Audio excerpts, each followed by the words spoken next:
14వ Greece దేశస్థులకును Greece దేశస్థులు కాని వారికిని జ్ఞానులకును మూఢులకును నేను రుణస్థుడను. అపోస్తుడైన పౌలు అంటున్నాడు, ఈ మాట అందరూ నాతో చెప్పండి. గ్రీసు దేశస్థులు కాని వారికిని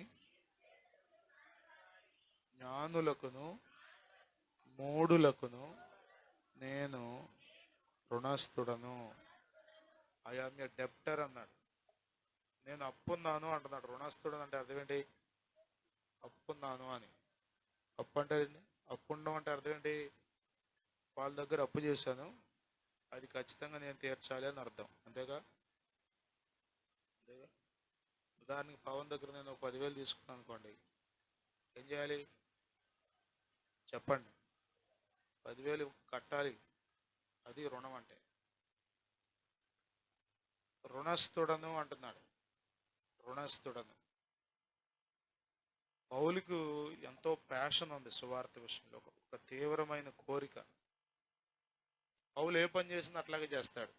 సౌలుగా ఉన్నప్పుడు కూడా చాలా ప్యాషన్తో సంఘాన్ని హింసించాడు. కానీ దేవుని మార్గాన్ని తెలుసుకున్న తర్వాత, రక్షకుడిని వెంబడించడం ప్రారంభించిన తర్వాత ఇంకా తపన పెరిగింది. దేవుని పని చేయాలనే తపన. స్తోత్రం, హల్లెలూయా. ఇక అంటున్నాడు, నేను రుణస్థుడను అని. నేను ఒక రుణం గురించి చెప్పా, అదేంటంటే డబ్బులు తీసుకున్నాం, తిరిగి వాళ్ళకి కట్టాలి. ఇంకో రుణం గురించి చెప్తా, అది కూడా మీకు అర్థం అవుతుంది అనుకున్నా. అదేంటంటే, ఉదాహరణకి పవన్ నాకు డబ్బులు ఇచ్చాడు, ఓ 10,000. ఎవరి పేరు చెప్దాం? కమలాకర్ గారికి ఇమ్మన్నారు అనుకున్నాను. నేను ఎవరో నా జేబులోనే ఉన్నాయి. ఇంకో మాటలో చెప్పాలంటే, నేను ఏదో అవసరం వచ్చి వాడేసుకున్నాను. కమలాకర్ గారి దగ్గర నేను డబ్బులు ఏం తీసుకోవాలా, కానీ ఆయనకి నేను డబ్బులు ఇవ్వాలి. ఎందుకని ఇవ్వాలి? ఏమన్నా అర్థమవుతుంది నేను చెప్పేది? నాకు ఇచ్చాడు పవన్, ఈ డబ్బులు నేనేం చేశాను, వాడేసుకున్నా. లేకపోతే నా దగ్గరే ఉన్నాయి, ఖచ్చితంగా ఈ 10,000 నాయి. అయ్యి టేబుల్ ఉన్నంత మాత్రం నాయి కాదు. ఇవి ఎవరికి ఇవ్వాలి? అది రుణం అంటే. ఇదొక రుణం. అర్థమవుతుందా? పౌలు అంటున్నాడు, నేను రుణస్థుడను అంటున్నాడు. దేవుని స్తోత్రం, హల్లెలూయా, హల్లెలూయా. యేసు ప్రభువును నమ్మిన ప్రతి బిడ్డ, సువార్తను నమ్మి బాప్తిసం పొంది రక్షింపబడి దేవునిలో సాగుతున్న ప్రతి బిడ్డ, ప్రతి వ్యక్తి, వాళ్ళు పురుషులే కావచ్చు, స్త్రీలే కావచ్చు, వృద్ధులే కావచ్చు, చిన్నవాళ్ళే కావచ్చు, పౌలు వల్ల ఈ మాట ఖచ్చితంగా చెప్పాలి. నేను నా ఇంట్లో ఉన్నటువంటి వారికి, బయట ఉన్న వారికి, బంధువులకు, స్నేహితులకు రుణస్థుడను. ఐ ఆమ్ ఎ డెప్టర్. నేను రుణస్థుడను. ఏ రుణం ఇది అంటే 10,000, 20,000, 50,000 రుణం కాదు. ఇది సువార్త కొరకైన రుణం. మైకేల్ వింటున్నావా? సువార్త కొరకైన రుణం.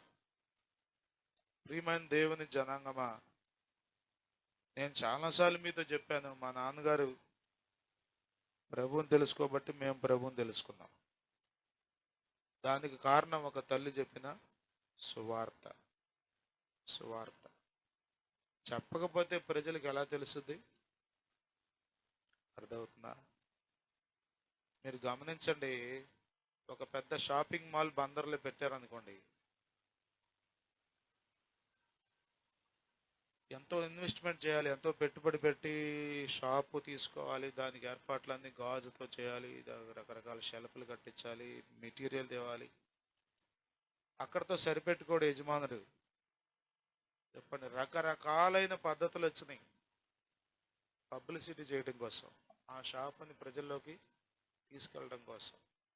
కొద్దిమంది అయితే పల్లకీలతో మోపిస్తారు, రిక్షాలకు పల్లకీలు కడతారు, ఆటోలకి పల్లకీలు కడతారు, ఇట్లా గుడారాల్లో కట్టి ఊరంతా బందరంతా తిప్పుతారు, పలానా షాపింగ్ మాల్ పలానా రోడ్లో పెట్టామని. కొద్దిమంది మైకులతోనే చేస్తారు. ఎందుకోసం? ఏ పెద్ద షాప్ కనబట్టలేదు వాళ్ళకి, చెప్పండి. కనబట్టలేదా? ఆ? కనబట్టలేదా? ఎందుకు చెప్పాలి?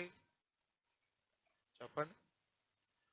ఎందుకు చెప్పాలంటే నువ్వు చెప్పకపోతే ఆ షాప్ అట్లాగే ఉంటుంది కదా. అర్థమవుతుందా? క్రిస్మస్ ఆఫర్ అది చెప్పాలా? చెప్తారు. అందుకనే మీరు గమనిస్తే అడ్వర్టైజ్మెంట్స్ ఉన్నాయే, ఈ ఈ సీరియల్ మధ్యలో, సినిమా మధ్యలో, క్రికెట్ మధ్యలో అడ్వర్టైజ్మెంట్స్ ఎన్ని కోట్లు ఖర్చు పెడతారో పెచ్చోళ్ళ కింద అనుకుంటాం మనం. పేపర్లో కూడా చిన్న యాడ్ ఇస్తాడు, సిఎంఆర్ షాపింగ్ మాల్ ఇప్పుడు బందర్లో కూడా పెట్టారంట. అర్థమవుతుంది మీకు? ఆటోమేటిక్గా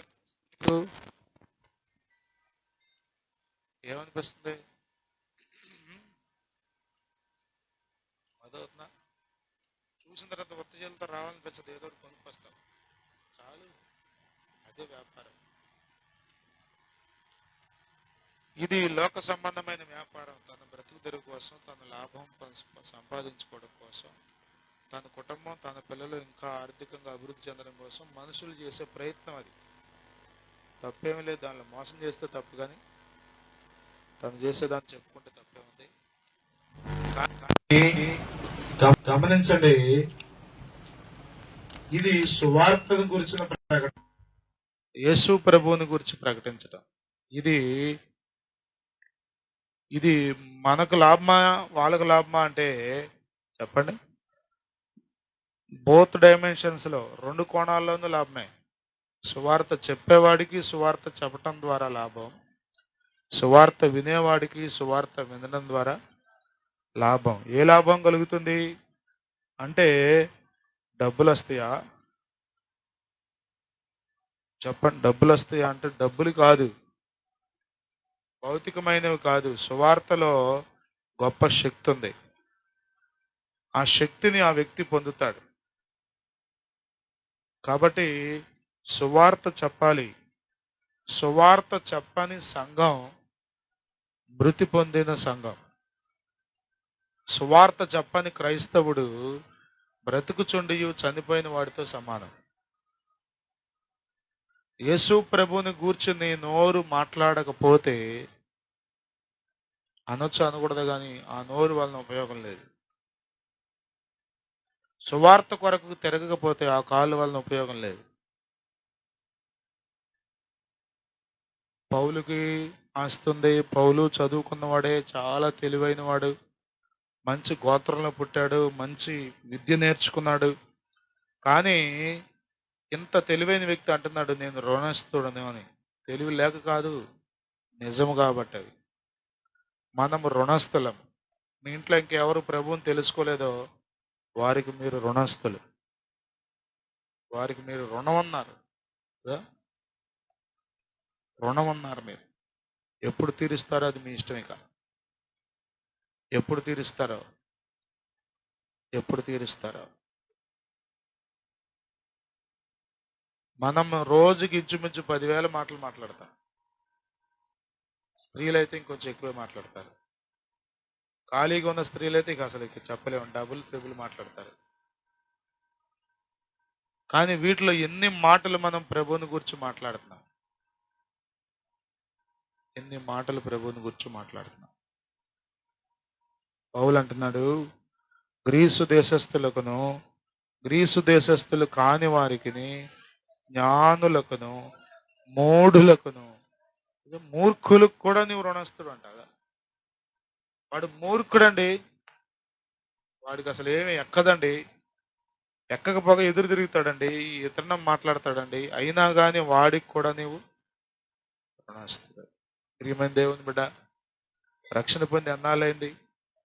మారు మనసు పొంది ఎన్నాళ్ళైంది? బాప్తిస్మం పొంది ఎన్నాళ్ళైంది? నీ రుణం తీరక అట్లాగే ఉందిగా.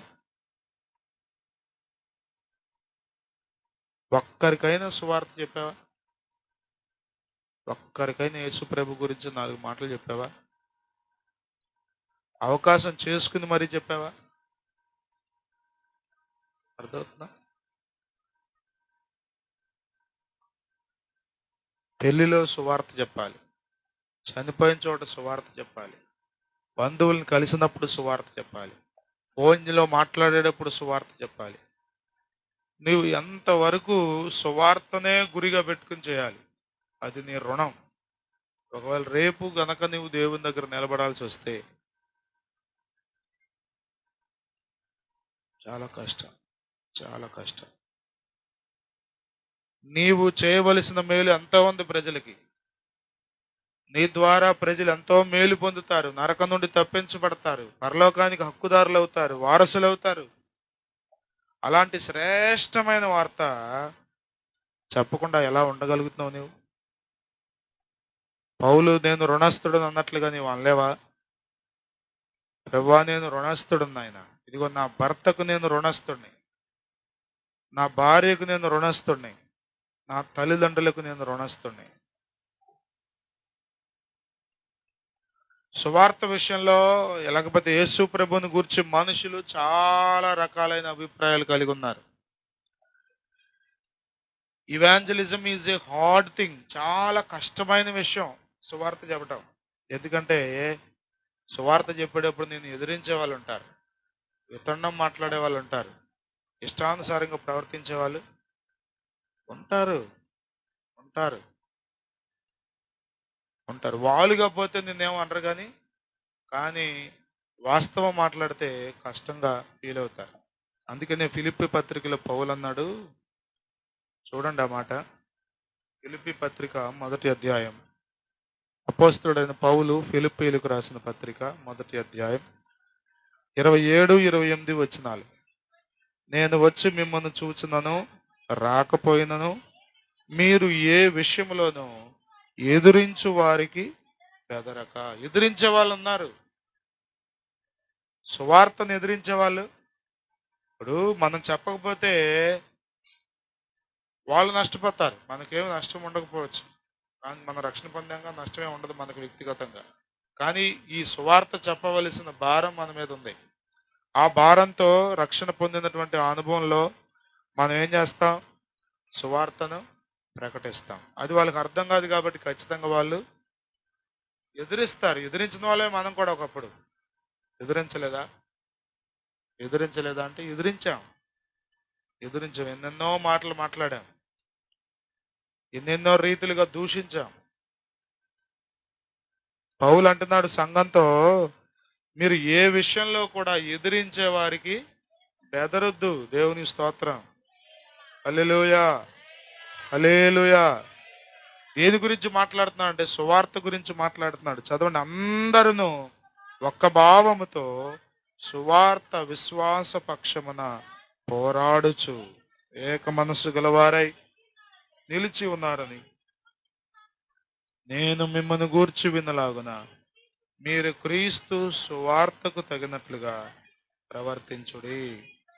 అట్లు మీరు బెదరకుండుట, అదిగో ఆ మాట గుర్తుపెట్టుకోవాలి. మీరు బెదరకుండా మీరు సువార్త ప్రకటిస్తే వారికి నాశనమును మీకు రక్షణయును కలుగునందుటకు సూచన అయ్యున్నది. ఇది దేవుని వలన కలుగునది. మీరు బెదిరకుండా సువార్త ప్రకటించారా? మీరు ఎప్పుడైనా గుర్తుపెట్టుకోండి, ప్రకటించడం వరకే మన పని. వాళ్ళు నమ్మారా, మారలేదా, ఇతండం మాట్లాడుతున్నారా, అది మన పని కాదు. అది మన పని కాదు. మేము వెళ్తేదండి ఎదురు చెప్తారండి, మేము వెళ్తేదండి ఎటకారంగా మాట్లాడతారండి, మేము వెళ్తేదండి ఎవరో నమ్మరండి. నీకెందుకు అసలు వాటి గురించి? You must go and spell the word. నీవు వెళ్ళాలి, సువార్తను ప్రకటించాలి. ఇది అందరూ చేయవలసిన పని. యేసుక్రీస్తు రక్తంలో కడగబడి ఆయన బల్లను సమీపిస్తూ ఆయన శరీరాన్ని రక్తాన్ని సేవిస్తున్న ప్రతి ఒక్క వ్యక్తి చేయాలి. ఇది ఏంటో తెలుసా? సువార్తను ప్రకటించడం. దేవునికి స్తోత్రం కలుగును గాక. హల్లెలూయా. ఆటంకాలు లేవా? ఎదిరించే వాళ్ళు లేరా? బెదరేసే వాళ్ళు లేరా? ఉన్నారు, ఉంటారు, ఇంకా పెరుగుతారు. అయినా కానీ మనం భయపడాల్సిన పనేమి లేదు. దేవునికి స్తోత్రం కలుగును గాక. హల్లెలూయా. పౌలు అంటున్నాడు, నేను రుణస్థుడను, ఆలోచన చేయండి. కాజగ్రామంలో ఎంతమంది ఉన్నారు చెప్పండి? జనాభా లెక్కలు వేస్తారంట. 2021లో వేయాలి, కరోనా అని అప్పుడు ఆపేశారు. అప్పటి నుంచి ఇట్లా 10 సంవత్సరాలకు ఒకసారి జనాభా లెక్కలు వేస్తారు. మీ ఇంటికి వస్తారు త్వరలో, జనాభా లెక్కలు వేస్తారు. ఎన్నో వేల మంది మన గ్రామంలో ఉన్నారు, కానీ కొద్దిమంది ప్రభుని తెలుసుకున్నారు. తెలుసుకున్న వాళ్ళు కూడా ఆరాధనకి ఎగ్గొట్టే వాళ్ళు ఎక్కువ మంది, క్రమంగా వచ్చే వాళ్ళు తక్కువ మంది, భయభక్తులు కలిగి దేవుని సేవించే వాళ్ళు చాలా తక్కువ మంది. ఆ తక్కువ మందిలో కూడా సువార్త ప్రకటించే వాళ్ళు చెప్పండి ఇంకా చెప్పండి చాలా తక్కువ మంది, చాలా తక్కువ మంది, చాలా తక్కువ మంది. పౌలు అంటున్నాడు, గ్రీసు దేశస్థులు కాని వారికి, జ్ఞానులకును మూఢులకును నేను రుణస్తుడను. I'm a డెప్టర్. నేను రుణస్తుడను. ఎప్పుడు తీరుస్తాయి రుణం? ఎప్పుడు తీరుస్తాయి రుణం? రుణం తీర్చవా? అప్పు తీర్చవా? రక్షణ పొందని వ్యక్తిని ఎదురుకుండా కనబడితే అతనికి నువ్వు ఒప్పున్నావని గుర్తుపెట్టుకోవాలి. యేసు ప్రభుని గూర్చి తెలవని వ్యక్తిని కనబడుతున్నాడంటే అతనికి నువ్వు ఒప్పున్నావని గుర్తుపెట్టుకోవాలి. దేవునికి స్తోత్రం కలుగును గాక. హల్లెలూయా, హల్లెలూయా. సువార్త ప్రకటించే సంఘమే జీవించే సంఘం. సువార్త ప్రకటించే సంఘమే దేవుని భయం కలిగిన సంఘం. సువార్త ప్రకటించే సంఘమే వాక్యాన్ని ఎరిగి ఉన్న సంఘం. సువార్త ప్రకటించే సంఘమే ఎదిగే సంఘం. సువార్త ప్రకటించే సంఘమే రేపు రాకడలో ఎత్తబడే సంఘం. దేవునికి స్తోత్రం కలుగును గాక.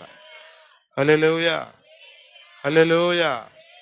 అక్కడ అంటాడు, కాగా నా వలన అయినంత మట్టుకు, ఎంత మట్టుకు అంట?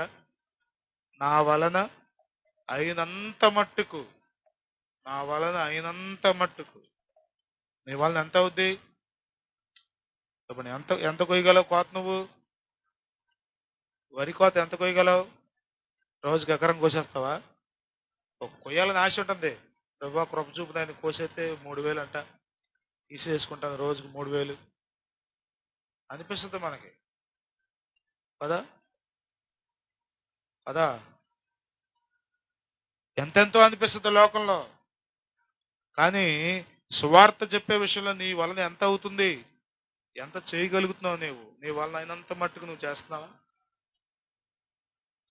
మనం దొంగలం అయిపోయాం. సువార్త ప్రకటించే విషయంలో దొంగలం అయిపోయాం.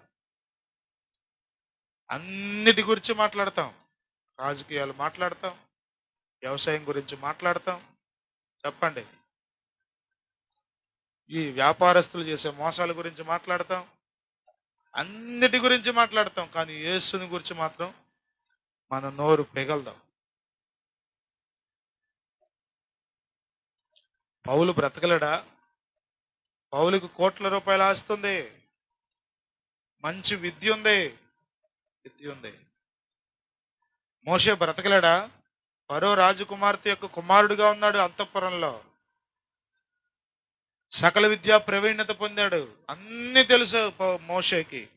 కానీ ఎక్కడైతే ప్రజలు బాధపడుతున్నారో, ఎక్కడైతే ప్రజలు దుఃఖంలో ఉన్నారో అక్కడికి వెళ్ళాడంట మోషే. దేవుని స్తోత్రం. నీ వలన ఏమవుతుంది? నా వలన ఏమి కాదండి, ఆదివారం ఆరాధనకు వస్తమే చాలా కష్టంగా ఉంది, ముక్కుతా మూలుగుతా 11ంటికి వస్తున్నాను అంటావా? సిగ్గుపడాల్సిన రోజు ఒకటి ఉంటుంది. దేవుని దగ్గర, దేవుని సముఖంలో తల దించుకోవాల్సిన రోజు ఒకటి వస్తుంది. నీ వలన అంతేనా అయ్యేది? నీ వలన అంతేనా అయ్యేది? బెదిరిపోకుండా ఎన్నిసార్లు కొట్టారో పౌలుని, ఎన్నిసార్లు కొట్టారో పౌలుని, ఎన్నిసార్లు ఈడ్చారో రోడ్ల మీద పడేసి, కానీ సువార్త ప్రకటిస్తూనే ఉన్నాడు. నా వలన అయినంత మట్టుకు, నా వలన అయినంత మట్టుకు. ఏమవుతుంది నీ వలన అసలు చెప్పు? ఏం చేసావు చెప్పు? ఎందుకు బ్రతికించాలి దేవుడు నేను చెప్పు అసలు? ఎందుకు నీకు ఆహారం ఇవ్వాలి? ఎందుకు నీకు వస్త్రాలు ఇవ్వాలి? ఎందుకు నిన్ను ఈ భూమి మీద ఉండనివ్వాలి? ఒకసారి ఆలోచించి. నీ వలన దేవునికి ఏం జరుగుతుంది? నేనండి నా పిల్లలకి ఉపయోగపడుతున్నా, నేనండి నా భార్యకు ఉపయోగపడుతున్నా, నేనండి నా కుటుంబానికి ఉపయోగపడుతున్నా, మంచిదే. కానీ నీవు దేవునికి ఏం చేస్తున్నావు? నీ వలన దేవుని పని ఏమైనా జరుగుతుందా? ప్రియమైన దేవుని బిడ్డలారా, మనము రుణస్థులం, మనము రుణస్థులం, మనము రుణస్థులం. రక్షించబడ్డావా? నీవు రుణస్థుడివి. అరే, నేను నేను ఆశ్చర్యపోయేది ఏంటి తెలుసా? చదువులేని పేదలు, వృద్ధులు సువార్త చెప్తున్నారండి. కొంచెం టక్ వేసుకుని, షర్ట్ వేసుకుని, ప్యాంట్ వేసుకుని, కొంచెం పట్టుచీర కట్టే మనిషికి సువార్త చెప్పాలని మనసులేదు. చెప్పలేవా? చెప్పలేవా? యేసు ప్రభు గురించి అందరికీ తెలుసు అనుకున్నావా? కాజా గ్రామం నీకు కనబట్టలేదా? భారతదేశం నీకు కనబట్టలేదా? ఉత్తర భారతదేశం నీకు కనబట్టలేదా? చీకట్లో మగ్గుతున్న ప్రజలు నీకు కనబట్టలేదా? సువార్త ప్రకటించవా? నా వలన ఏమీ అవదన్నట్టు కూర్చున్నారు కొద్దిమంది. చేయలేవా నువ్వు? అమ్మా, నేను సువార్త చెప్పాలని నాకు ఆలోచన వచ్చింది, నువ్వు కూడా వస్తావు, ఇద్దరం కలిసి రోజుకు ఒక 4 ఇళ్ళకి వెళ్ళి సువార్త చెబుదాం.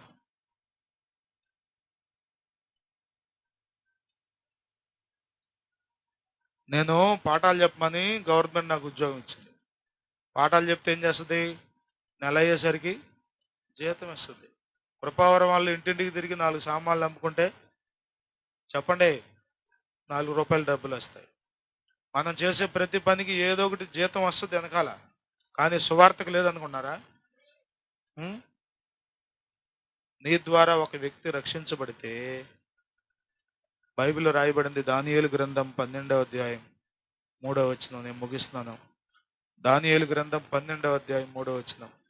బుద్ధిమంతులైతే ఆకాశ మండలములోని జ్యోతులను పోలిన వారై ప్రకాశించెదరు. నీతి మార్గమును అనుసరించి నడుచుకొనున్నట్లు ఎవరు అనేకులను త్రిప్పుదురో వారు నక్షత్రము వలె నిరంతరము ప్రకాశిస్తారు. డిసెంబర్ రాబోతుంది, మనం ఏం పెడతాం? నక్షత్రాలు పెడతాం. ఆ నెల రోజులు లైట్ వెలిగించడానికి బిల్లు అయిపోద్దని మన వాళ్ళు గొడవ. Current bill. ఆ నెల రోజులేగా. మళ్ళీ తర్వాత జాగ్రత్తగా దుమ్ము దులిపేసి దాంట్లో పురుగులు ఏమైనా పడితే అవన్నీ తుడిచేసి జాగ్రత్తగా స్టార్ని కవర్లో పెట్టి మళ్ళీ వచ్చే సంవత్సరం కొనాలంటే డబ్బులు ఎక్కువైపోతాయి అని ఆ వైరు, ఆ బల్బు అంతా జాగ్రత్తగా దాచి లోపల పెడతారు. యేసు రక్తమే. కానీ ఎవరైతే నీతి మార్గం అనుసరించేటట్లుగా ప్రజలను దేవుని వైపుకు త్రిప్పుతారో వారంట నిరంతరము ప్రకాశిస్తారంట. ఎక్కడ? నక్షత్రాల వలె. You become a star. నీవు ఒక స్టార్ అయిపోతావు అంతే. దేవుని స్తోత్రం. హల్లెలూయా. నా వలన అయినంత మట్టుకు ఏమవుతుంది? నీ వలన చెప్పు. నీ వలన ఏమవుతుంది? ఏం చేయగలవు నువ్వు? యెషను వెంటల వాక్యం. పౌలు అంటున్నాడు, కాగా నా వలనైనంత మట్టుకు రోమాలోని మీకును సువార్త ప్రకటించడానికి సిద్ధం. I'm ready to speak the word of lord. I'm ready to speak the gospel. నేను సువార్త ప్రకటించడానికి సిద్ధముగా ఉన్నాను. మీలో ఎంతమంది సిద్ధంగా ఉన్నారు సువార్త ప్రకటించడానికి? అన్ని పనులు చేయడానికి మనకు సమయం ఉంది. అన్ని పనులు చేయడానికి సమయం ఉంది. ఈ రోజుల్లో ఒక్క కూర చాలలేదంట, 2-3 కూరలు వండుకొని, చట్నీ వేసుకుని, అప్పడాలు వేసుకుని, చారు పెట్టుకుని, పెరుగు వేసుకుని, ఎంతెంతో అయ్యాక మళ్ళీ కొంచెం స్వీట్ నోట్లో వేసుకుని అరగాలంటే మళ్ళీ తొందరగా అరిగితే మళ్ళీ సాయంత్రం తొందరగా తినేయాలి. అన్నిటికీ సమయం ఉంది, అన్ని సిద్ధపరచుకున్నాం మనం. కానీ సువార్త ప్రకటించడానికి సిద్ధపడలేదు. సువార్త ప్రకటిస్తే నీతో పాటు ప్రభు వస్తాడు, కార్యాలు చేస్తాడు, దేవుడు ప్రజల హృదయాలు త్రిప్పుతాడు. చెప్పేవాళ్ళు లేకపోతే ఎలా వింటారు ప్రజలు? వినకపోతే విశ్వాసం ఎలా వస్తుంది? వినకుండా వారు నరకం ఎలా తప్పించుకుంటారు? ప్రియమైన దేవుని బిడ్డలారా, ప్రభు త్వరగా రాబోతున్నాడు. పౌలు బలహీనుడే శరీర రీతిగా, ఉన్నత కులంలో ఉన్నత గోత్రంలో పుట్టినవాడే, కానీ ఎక్కడ నామోషిగా ఫీల్ అవ్వాల సువార్త విషయంలో. యేసుని గురించి ప్రకటించడానికి, యేసయ్య గురించి మాట్లాడడానికి సిగ్గుపడలా. హీట్ చేశారు, చచ్చిపోయాడు అనుకుని వదిలేసి వెళ్ళిపోయారంట. కానీ లేచి ఒంటికి పట్టిన బట్టలకు వంటిన దుమ్ము దులుపుకుని మళ్ళా వెళ్ళి సువార్త ప్రకటించారు. 4 రోజులు రెస్ట్ తీసుకోవడం కాదండి, గాయాలు మానే వరకు బెడ్ రెస్ట్ తీసుకోవడం కాదు, ఆ గాయాలతోనే వెళ్ళి సువార్త ప్రకటించాడు. రేపు నీది కాదు, నీవు ఇప్పుడు ఏం చేశావో దానికి తగ్గ ప్రతిఫలం ప్రజలు చూస్తారు. వెదజల్లి అభివృద్ధి పొందేవారు కలరు అని రాయబడింది. వెదజల్లాలి మీరు సువార్తను, జల్లండి సువార్తను. దేవుని మాటలనే విత్తనాలు జల్లండి, గొప్ప వృద్ధిలోనికి వస్తుంది. ఆజ గ్రామం రక్షించబడుతుంది, అన్యజనులు దేవుని వెలుగును చూస్తారు. హల్లెలూయా. సువార్త యొక్క అవసరత మన ప్రాంతాల్లో ఎంతో ఉంది. విన్న వాళ్ళే వింటున్నారు, కానీ తెలియని వాళ్ళు ఎంతో మంది ఉన్నారు. ప్రియమైన వాళ్ళ మన గ్రామంలో ప్రతి ఇంటికి వెళ్ళేవారు ఉన్నారా? ప్రతి వ్యక్తికి వెళ్ళి కలిసి యేసు ప్రభుండి ఆయన జన్మను గూర్చి, ఆయన జీవితాన్ని గూర్చి, ఆయన మరణాన్ని గూర్చి, ఆయన సమాధిని గూర్చి, ఆయన పునరుత్థానాన్ని గూర్చి, ఆయన ఆరోహణాన్ని గూర్చి, తిరిగి మరలా ఆయన రాబోతున్నాడనే విషయాలు మీరు చెప్పగలరా? నీవు రుణస్థుడు. బాప్తిజం పొందిన వాళ్ళు ఒకసారి చేయొద్దండి. మీరు రుణస్థులను జ్ఞాపకం చేసుకోండి. మీరు రుణస్థులు. మీ రుణం అట్లాగే ఉంచుకుంటారా లేక సువార్త ప్రకటిస్తారా? నా వలనైనంత మట్టుకు నేను సువార్త ప్రకటించడానికి సిద్ధముగా ఉన్నాను. పోరాటాలు లేవా? ఎదిరించే వాళ్ళు లేరా? బెదిరేసే వాళ్ళు లేరా? నోటికి వచ్చినట్టుగా మాట్లాడే వాళ్ళు లేరా? ఎవరిస్తున్నారు మీకు, ఎంత ఇస్తున్నారు మీకు, ఎవరున్నారు మీ వెనకాల, ఏదేదో మాట్లాడతారు.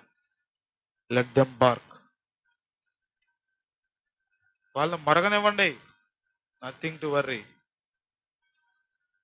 మనం వాళ్ళ మేలు కోరుతున్నాం, మనం వాళ్ళు కీడు నుండి నరకం నుండి తప్పించుకోవాలని ఆశపడుతున్నాం. మన ఇంటెన్షన్ ప్రభువుకి తెలుసు, మన ఆశ ప్రభువుకి తెలుసు, మన వాంఛ ప్రభువుకి తెలుసు. ప్రియమైన దేవుని బిడ్డలారా, ఎంతో అవసరం ఉంది మన ప్రాంతాల్లో, ఎంతో అవసరం ఉంది. కానీ మనమేమో చాలా జాగ్రత్తగా బట్టలు నలగకుండా వచ్చి కూర్చుని బట్టలు నలగకుండా వెళ్ళిపోతున్నాం ఆరాధనలోంచి. సువార్త ప్రకటించారంటండి, పలానా సంఘంలో బిడ్డ ఈడ్చారంటండి అని ఒకవేళ చెప్పారా?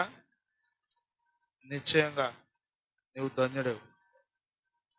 ఇగో సువార్త ప్రకటించడానికి వెళ్తే నానా మాటలు అన్నారంటండి, మౌనంగా తలగదించుకొచ్చేసారంటండి. దేవసాయం గారని చెన్నై నుండి వచ్చారు, మన దగ్గరికి కూడా వచ్చారు. వాళ్ళ ఆయన ఎయిర్ ఫోర్స్లో అనుకుంటా విమానాలు నడిపే దాంట్లో జాబ్ చేశాడు. ఆయన చాలా పెద్ద సెంట్రల్ గవర్నమెంట్ జాబ్ చేశాడు. ఆయన భార్య నర్సు. వాళ్ళ జాబ్లు వదిలిపెట్టి ఊరూర తిరుగుతూ సువార్త చేశారు. ఇక్కడే మన దగ్గరలో ఎక్కడో ఊర్లో వెళ్తే పేడ నీళ్లు జల్లారండి మొహాన్ తుడుచుకుని వెళ్ళిపోయారు. పేడ నీళ్ళు జల్లితే తుడుచుకుని వెళ్ళిపోయారు. ఏంటండి మీరు ఏం మాట్లాడలేదండి అంటే వాళ్ళకి తెలియదండి. ఎదిరించే వాళ్ళు లేరా? సువార్త ప్రకటించేవారు పడినన్ని కష్టాలు మరి ఏ మతంలోనూ ఎవరు పడలా. ఎందుకంటే ఇందులో సత్యం ఉంది కాబట్టి దుష్టుడు ఎదిరిస్తాడు. దీనికి వచ్చినన్ని శ్రమలు, దీనికి వచ్చినన్ని పోరాటాలు ఇంకా మరి ఎందులోనూ లేవు. అయినా కానీ చెప్పండి, భక్తులు సువార్త సేఫ్ జోన్లో ఉండవు. నువ్వు సువార్త ప్రకటిస్తే, సువార్త ప్రకటించకపోతే హాయిగా ఉంటుంది నీ జీవితం. సువార్త ప్రకటించకపోతే ఏ టెన్షన్ ఉండదు నీకు, ఏ టెన్షన్ ఉండదు. అర్థమవుతుంది మీకు? వాళ్ళపాలెంలో పోయినసారి మీటింగ్ పెట్టాం మనం. ఒక పెద్ద ఆయన అటు వెళ్తుంటే ఆ పరదాల మించి అటు వెళ్తుంటే, అయ్యగారు కూటం జరుగుతుంది రండి అన్నాడు మోషే. మీరేదో పెట్టుకున్నారు, పెట్టుకుని వెళ్ళండి. మేము రమ్మంటే వస్తారా మీరు? మేము పెడితే తింటారా మీరు? చేసుకున్నారు, చేసుకుని పోండి అన్నాడు. మోషే నవ్వి ఊరుకున్నాడండి. నేను చూస్తా ఉన్నా, కంగారు పడమాకలేదు నాన్న అన్న. మోషే చాలా గొప్ప సువార్త చేస్తాను. సువార్త చేసే వాళ్ళ దగ్గర సాక్ష్యాలు ఉంటాయి. సువార్త చేసే వాళ్ళ దగ్గర అనుభవాలు ఉంటాయి. సువార్త చేసే వాళ్ళ దగ్గర కూర్చుంటే మీకు వాళ్ళు చెప్తారు ఏంటో సువార్త అంటే ఏంటో. విచారించవలసిన విషయం ఏంటంటే మన సంఘంలో సువార్త చేసేవాళ్ళు లేరు. మాటలు చెప్పే వాళ్ళు ఉన్నారు, కబుర్లు చెప్పుకునే వాళ్ళు ఉన్నారు, అర్థమవుతున్న ఫోన్లు చేసి సంఘంలో విశ్వాసుల గురించి, సేవకుల గురించి మాట్లాడుకునే నీచమైన సంస్కృతి కలిగిన వాళ్ళు ఉన్నారు. కానీ యేసు ప్రభు గురించి మాట్లాడే వాళ్ళు లేరు, సువార్త ప్రకటించే వాళ్ళు లేరు. నా వలనైనంత మట్టుకు మీకు సువార్త ప్రకటించడానికి నేను సిద్ధముగా ఉన్నాను. ప్రియమైన దేవుని బిడ్డలారా, ప్రభు చాలా త్వరగా రాబోతున్నాడు. మనం కూటాల్లో విన్నాం వాక్యం. చాలా తేటగా కనబడుతున్నాయి సూచనలు, చాలా తేటగా కనబడుతున్నాయి. ఒకవేళ నువ్వు రక్షించబడి నేను పరలోకం వెళ్ళిపోతాను అనుకున్నావేమో, కానీ నీ మీద భారం ఉంది, నీకు మీద రుణం ఉంది. ఆ రుణం తీర్చకుండానే వెళ్ళిపోతావా? రుణం తీర్చకుండానే వెళ్ళిపోతావా? చాలా మంది క్రైస్తవులు అన్ని జనులకు రుణస్థులని సంగతి తెలియకుండానే ఈ లోకాన్ని దాటి వెళ్ళిపోతున్నారు. నువ్వు నాకు రుణస్థుడివి అని అన్య జనులు చెప్పడం కాదు, పౌలే చెప్తున్నాడు అన్ని జనుల విషయంలో, నేను మీకు రుణస్థుడిని అని. ప్రియమైన దేవుని బిడ్డలారా, అపోస్తుల కార్యంలో ఒక మాట చూడండి. అపోస్తుల కార్యముల గ్రంథం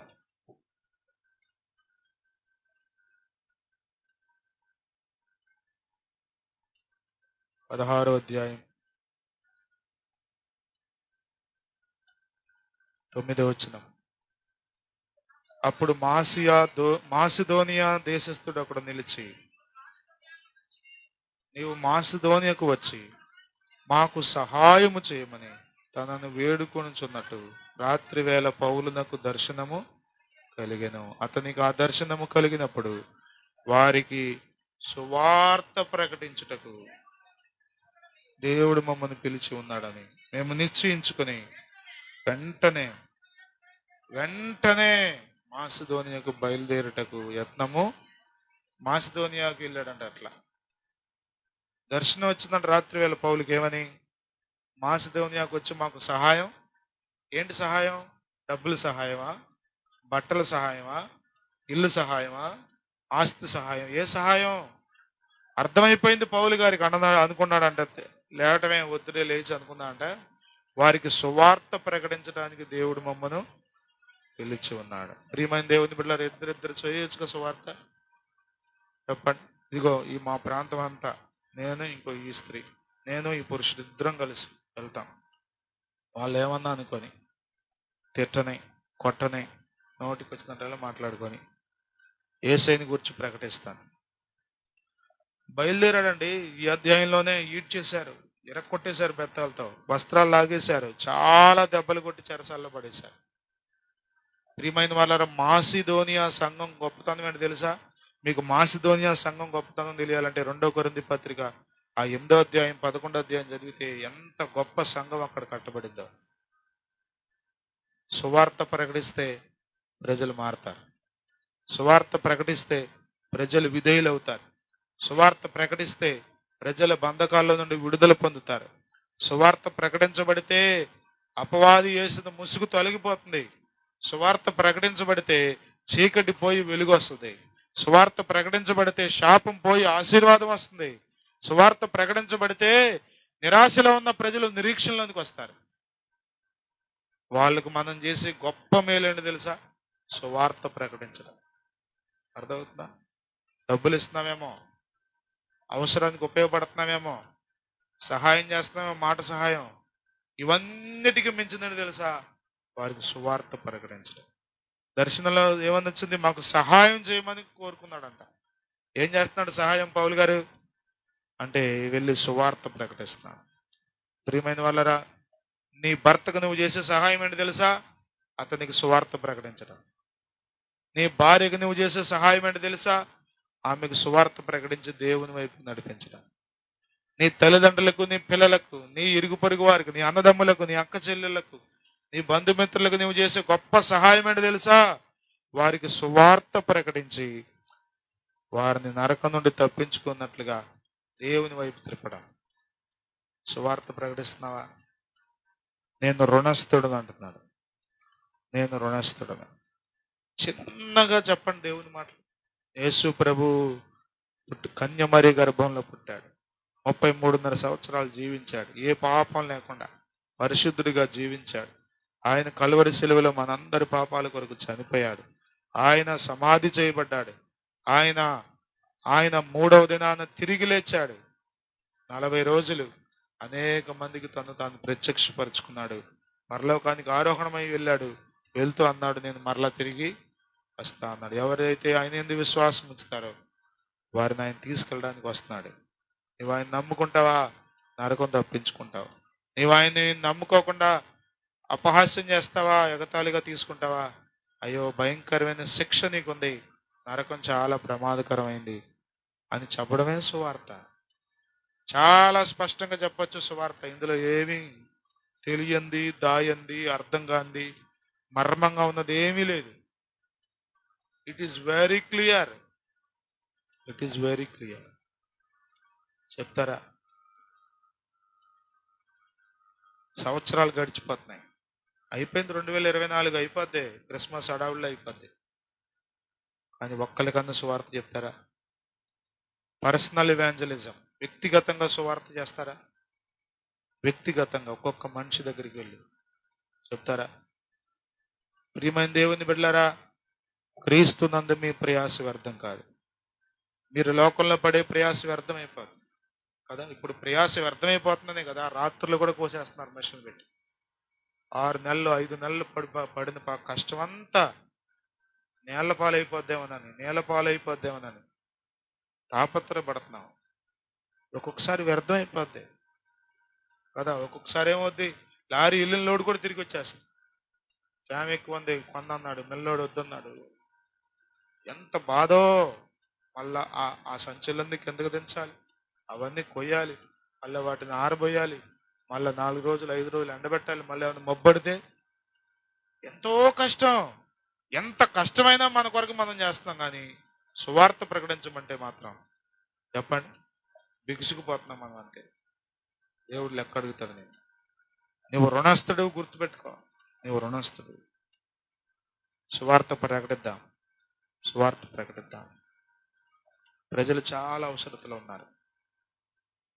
ఇది కొంచెం కష్టమే. మరలా ఈ మాట చెప్తున్నా, సువార్త ప్రకటించడం తేలిక ఇంకేం ఉండదు. నేను చెప్పానుగా మీకు, నేను గ్రూప్లో కూడా పెట్టా. హనుమాన్ జంక్షన్లో మాటలు సరిగ్గా రావు. వీల్ చైర్ 3 చక్రాలు బండి వేసుకుని ఇంటింటికి తిరిగి, వీధికి తిరిగి ఛార్జింగ్ మైకి పెట్టుకుని సువార్త ప్రకటిస్తున్నాడు. కరపత్రికలు ఇస్తున్నాడు. యేసు ప్రభు నమ్మదగిన వాడు, ఆయన స్వస్థపరుస్తాడు, ఆయన నీ పాపాలు క్షమిస్తాడు, ఆయన తప్ప వేరొక దేవుడు లేడు, యేసునందు విశ్వాసం ఉంచడం ద్వారా నీవు నరకం నుండి తప్పించబడతావు. కాళ్ళు చేతులు పనిచేయవు, నోట్లోంచి మాట సరిగ్గా రావట్లేదు, సొల్లు గారిపోతా ఉంది. అయినా కానీ ఏం చెప్తున్నాడు తెలుసా? సువార్త. షేమానస్, సిగ్గుపడాలి మనం. దేవుడు అన్ని ఇచ్చాడు మనకి, చాలా హాయిగా బ్రతికేస్తున్నాం. ఒక్కలకు కూడా సువార్త చెప్పట్లా. మీరు తోటి వ్యక్తికి చేసే సహాయం మేలేంటి తెలుసా? వారికి యేసు ప్రభుని గురించి చెప్పడం. అంటున్నాడు పౌలు, నా వలనైనంత మట్టుకు నేను సువార్త ప్రకటించడానికి సిద్ధముగా ఉన్నాను. లేచి నిలబడదాం. ప్రియమైన దేవుని బిడ్డలారా, ప్రజలు నశించిపోతున్నారు. బుడ్డితనంలో, ఆత్మీయమైన అంధకారంలో మనుషులు నలిగిపోతున్నారు. ఏం చేస్తున్నారో వాళ్ళకి తెలియట్లేదు. నువ్వు చెప్పకపోతే, ఇదిగో యేసు ప్రభు శిష్యుడైన తోమా మన దేశానికి వచ్చాడు. మద్రాసు రాష్ట్రంలో ఆ కొండ మీద బల్లెంతో పొడవబడ్డాడు. ప్రాణం ఇక్కడే పెట్టాడు, ఇజ్రాయెల్ దేశం నుంచి ఇక్కడికి వచ్చి. ఇదిగో అనేక మంది భక్తుల సమాధులు బందర్లో మీకు తెలుసు. రాబర్ట్ టర్లింగ్టన్ నోబెల్ అనే గొప్ప దైవజనుడు, ఇంకా ఎంతో మంది దైవజనులు వాళ్ళు సమాధులు అయిపోయారు ఇక్కడే. పండుగ ఎట్లా చేయాలని ఆలోచిస్తున్నావు కానీ సువార్త ఎలా ప్రకటించాలని ఆలోచించట్లా.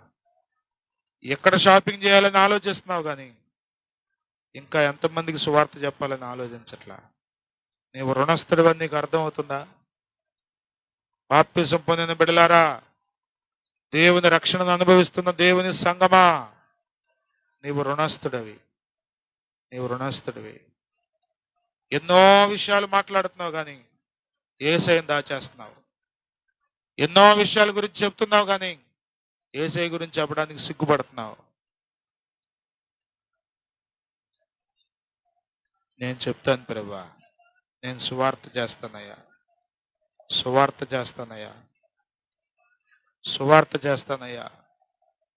ఫోన్ చేసి నీ గురించి చెప్తాను ప్రభువా. బంధువుల ఇంటికి వెళ్ళి నీ గురించి మాట్లాడతానయ్యా. నాకు సహాయం చేయి ప్రభువా. దయచేసి ప్రార్థన చేస్తారు. ఒక తీర్మానం తీసుకుంటారా? అయిపోతుంది కదా.